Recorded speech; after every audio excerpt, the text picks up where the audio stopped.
Welcome to YouTube channel कानूनी व चर्चाएं खास। तो आज चर्चाएं खास होगी, खास बातचीत होगी, क्योंकि आज मेरे साथ डॉक्टर प्रवीण जोगरान है, जो एक थ्रिल मूवी आप कह सकते हो, एक्शन मूवी कह सकते हो, और ये जो एक स्पाइंग का भी इसमें रेफरेंस है, और ये जो एक पाकिस्तान की सोसाइटी आप कह सकते हो, हम इसको कह देंगे सोशियो पॉलिटिकल एंड इकोनॉमिक, वहाँ की क्या सोसाइटी है, वहाँ की इकोनॉमिक कंडीशंस क्या हैं और वहाँ पे पॉलिटिकल सेटअप क्या है, एक दर्शाता है। और उससे क्या क्या वो जो पुराना सिस्टम था उनका डाकुओं वाला, जो सो कॉल्ड रॉबिन हुड्स, क्या वही फॉलो किया जा रहा है। एक मैंने दे दिया कि ये रियल रिफ्लेक्शन है, ये जो धुरंधर मूवी है। तो इस इंडिया और पाकिस्तान का जियो पॉलिटिकल टेंशन जो थी, और फिल्म में इंपॉर्टेंट जो फिल्म स्टार्ट होती है 1999 का Indian hijacking of Indian plain, जो दूसरा था 2001 का पार्लियामेंट्री अटैक, तो इंडियन पार्लियामेंट पे जो अटैक हुआ उससे, और इस तीसरा इसमें बहुत इंपॉर्टेंट है 2008 का 26/11 का मुंबई का टेररिस्ट हमला।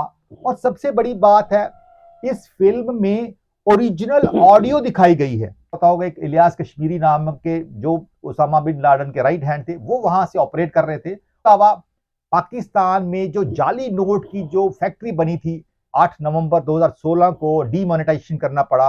और सबसे बड़े मेन हीरो फिल्म के हैं रणवीर सिंह, जो फिल्म में हमजा अली मजारी का रोल अदा करते हैं। हमजा जो थे, रणवीर सिंह हमजा जो थे, उसी का वैसा ही रोल उन्होंने पाकिस्तान में जाके किया। और तीसरे एक इंपॉर्टेंट रोल है संजय दत्त, वो रोल कर रहे हैं एसपी असलम चौधरी। और एक इंपॉर्टेंट रोल जो मेन रोल है वो है रहमान डकैत, जो कि मास्टरमाइंड था पूरे 26/11 के टेरर का मास्टरमाइंड रहमान।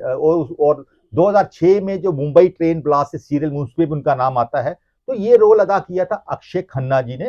तो ये एक बहुत ही ब्रूटल किस्म का गैंगस्टर था, जो कि बाद में पॉलिटिक्स में एंटर करता है, और जाके 2011 में इसको एक असैसिनेट कर दिया जाता है पाकिस्तान गवर्नमेंट की तरफ से एक एनकाउंटर में।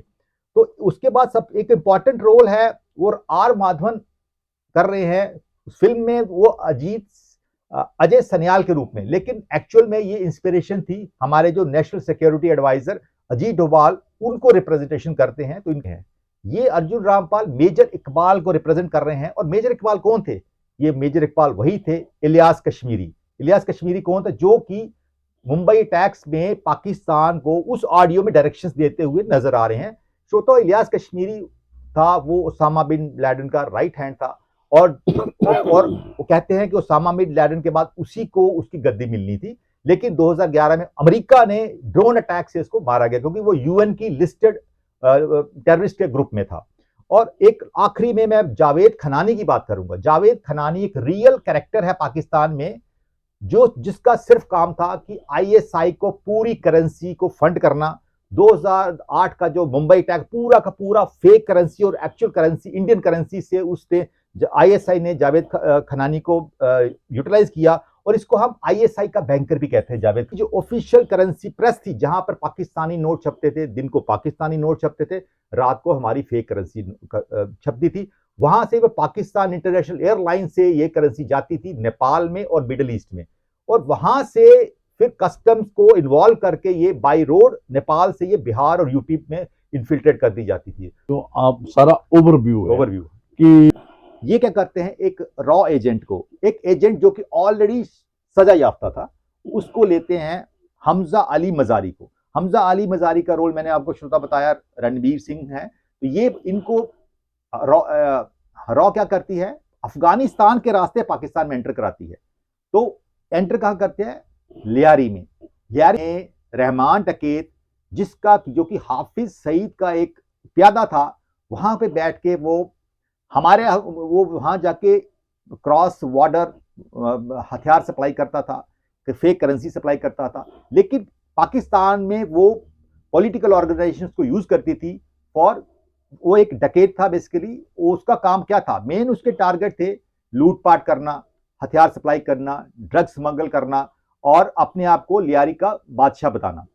तो फिल्म में अल्टीमेटली काफी कुछ होता है वहां पर फिर दिखाते हैं कि इसको रणवीर सिंह, ये जो हमजा इसको कहते हैं कि रहमान डकैत को आप पॉलिटिक्स में एंटर करो, क्योंकि आपको पॉलिटिशियंस यूज कर रहे हैं, यूज क्यों कर ना रहे हैं, आप खुद खुद पार्टी में पार्टी में आ जाओ। एंटर करो।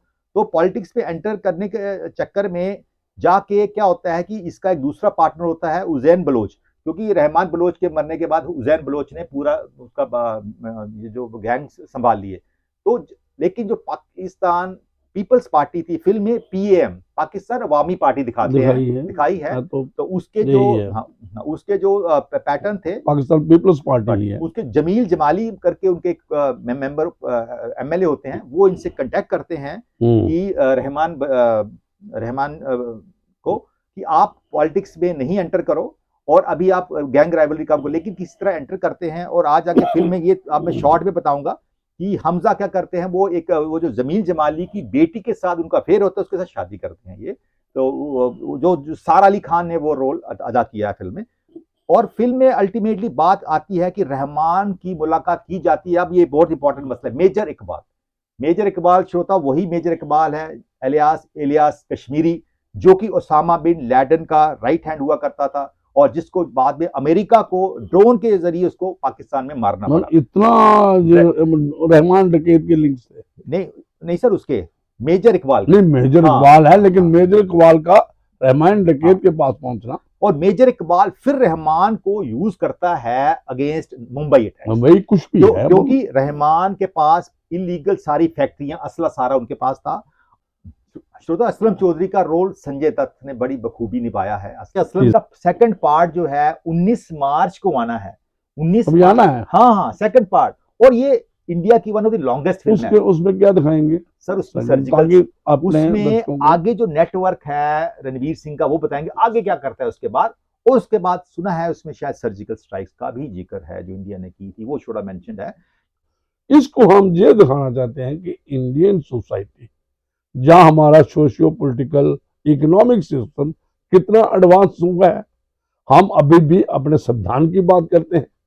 और कल हमारा जो हमने नेशनल सॉन्ग की बात की, नेशनल एंथम की बात की, जो पार्लियामेंट में डिस्कशन और 150 ईयर्स उसका सेलिब्रेट कर रहे हैं। लेकिन ये जो अगर वहां पे रहमान डकैत जैसे लोग हैं, वो अभी ट्रेडिशनल सेटअप नहीं छोड़ रहे हैं, अभी भी कबायलियों को इस्तेमाल कर रहे हैं, जैसे 1947 में किया। और जो आज बलूचिस्तान पे आप देखते हो जो हो रहा है, या पख्तूनख्वा बाद में हो रहा है, जो एक तहरीक तालिबान तो पार्टी है पाकिस्तान की है, एक इस साइड पे है और दूसरी तरफ जो अफगानिस्तान की एक इस वक्त हुकूमत है, तालिबान की हुकूमत है, वो उनमें वो अपना वो है। तो हम यही चाहते हैं कि जो हमारा जो इंडियन सिस्टम है, ये हम क्यों दर्शाना चाहते हैं कि जो ये लोग वहां से इन लोगों की और ये एस्टेब्लिशमेंट इनको इस्तेमाल करती है अगेंस्ट एक इलेक्टेड गवर्नमेंट के खिलाफ, दूसरे पड़ोसी के खिलाफ, और एक डिस्गाइज में इनके लोग भी, और इनको पूरी ट्रेनिंग दी जाती है, जैसे हमने कश्मीर में देखा गया है। और जो आपने कहा कि भाई रहमान डकैत की जो मदद ली गई, सपोर्ट ली गई, जो जहाँ पे बम ब्लास्ट हुए, हाईजैकिंग में, या इस किस्म की अगर बात होती है, तो आप देखते हो कि अब भी जो पाकिस्तान का जो आईएसआई है, जहाँ जो वहाँ की जो पाकिस्तान की आर्मी है, तो मुझे नहीं लगता कि वो एक आर्मी, एक ऑर्गेनाइज्ड आर्मी है। वो सारा व्यापार करती है। कल आप खोलो अपना जहाँ पे कितनी उनका जो मुझे इन्वॉल्वमेंट है बिजनेस में, सर्विस मैटर में है, मैन्युफैक्चरिंग में है, एग्रीकल्चर में है, रियल एस्टेट में है, सभी जगह उन्होंने धंधा कर दिया। क्या एक, और अभी तक इंडियन आर्मी इसमें किसी में इन्वॉल्व नहीं हुई है। और उनका जो सेटअप है और लोगों के साथ बिल्कुल हैंड एंड ग्लोव हैं, और जो वहाँ पे आईएसआई चाहती है, जहाँ आर्मी चाहती है, पॉलिटिकल सिस्टम उस किस्म का बन जाता है। इमरान खान कब से वो जेल में है, और अभी उसको ये भी नहीं पता है कि वो जिंदा है मरा है, उसको मिलने नहीं जा रहा है। उसके रिलेटिव, उसकी सिस्टर गई थी। और अफगानिस्तान देखिए, अब भी उसकी आंखें खोल चुकी हैं। और मैं ये कहता हूं कि ये पिक्चर अफगानिस्तान में दिखानी, जो ये पिक्चर अफगान, ताकि उनको रियल पता चले कि गंदार में उनका कैसे इस्तेमाल किया गया, वहां पे लिया गया। और पाकिस्तान ने उस वक्त रिफ्यूज किया था कि जो काठमांडू का कि हम नहीं।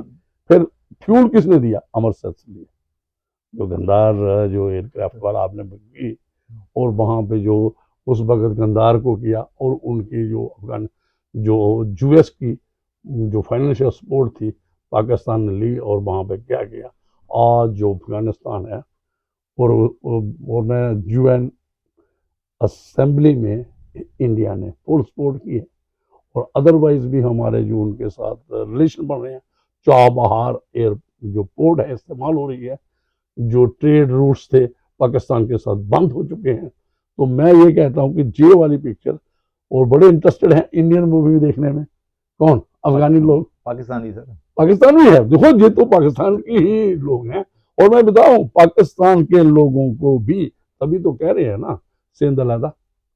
जो देखो, अगर हमारे यहाँ पे यू विल नॉट फाइंड, जहाँ पॉलिटिकल सिस्टम है, इलेक्शन होती है, बराबर होती है, और ये जो गैंग वार है, जो इस किस्म की जो है डोमिनेंस है, और पॉलिटिकल पार्टी टोटली डिपेंडेंट है इन पे।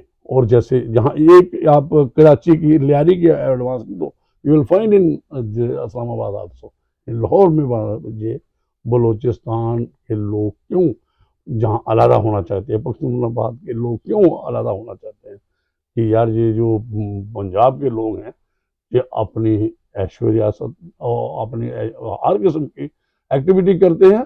और ये तो पॉलिटिकल सिनेरियो हम इंटरनेशनल जिस वक्त बड़ा हुआ है, तो ये तो पाकिस्तान तो एक्सपोज ही है। पहलगाम का देख लीजिए आप, तो या दूसरे जो एक्टिविटी वहाँ पे भी यही ट्रेडिशनल बैकग्राउंड से लोग आते हैं वहाँ पे, जिनको कोई ये समझ नहीं है कि भाई ये हमारा, हम कहाँ जा रहे हैं, और इंडिया की जो कॉन्स्टिट्यूशन सिस्टम है कितना एडवांस हो चुका है।